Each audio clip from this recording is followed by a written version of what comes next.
সবাই ভরসা ছাড়েছে আগে ওই অনাবিলের ডাক্তারের কথা শুনে, কিন্তু আমি ছাড়ি নাই। এই বাচ্চাটা কি এখন কি করব, কারে খুঁজবো, কারে বাবা বলে ডাকবো, কার কাছে যাবো? আমি না থাকতে পারবো, বাচ্চাটা কি করব? স্বামী হত্যার বিচার চেয়ে এভাবেই কান্নায় ভেঙে পড়েন আফরোজা। ছাড়া ঘুমাইতে পারে না। কিছুক্ষণের মধ্যেই ফিরে আসবেন এই বলে বাসা থেকে বের হন স্বামী রাসেল শিকদার। কিন্তু কে জানতো এ যাত্রাই তার শেষ যাত্রা। সোমবার সন্ধ্যায় রাজধানীর যাত্রাবাড়ির সেলফির মোড়ে বন্ধুদের সাথে গল্প করছিলেন রাসেল শিকদার। হঠাৎ কয়েকজন এসে তাকে এলোপাতাড়ি ছুরিকাঘাত করে পালিয়ে যায়। মুহূর্তেই মাটিতে লুটিয়ে পড়েন তিনি। স্থানীয়রা বাসায় খবর দিলে তাকে উদ্ধার করে ঢাকা মেডিকেল নিয়ে আসা হলে চিকিৎসক মৃত ঘোষণা করেন। পরিবারের দাবি, এলাকার বেশ কয়েকজন চাঁদাবাজের সঙ্গে আগেও বিরোধে জড়িয়েছেন রাসেল। সেই ক্ষোভ থেকেই এই হত্যাকাণ্ড বলে দাবি পরিবারের।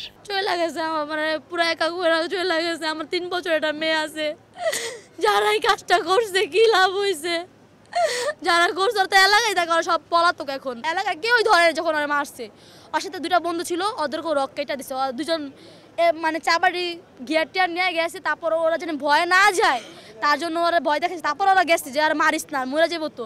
একটা রক কেটেছে, আর একটা উল্টা পাইলে একটা কোপ দিয়েছে। আমার স্বামী মরে গেছে, আর বিচার চাই, যারা এই কাজ করছে তাদের ফাঁসি চাই আমি। এ ঘটনায় যাত্রাবাড়ি থানায় একটি হত্যা মামলা দায়ের করা হয়েছে। রহস্য উদ্ঘাটনে আইন শৃঙ্খলা বাহিনীর একাধিক সংস্থা কাজ করছে।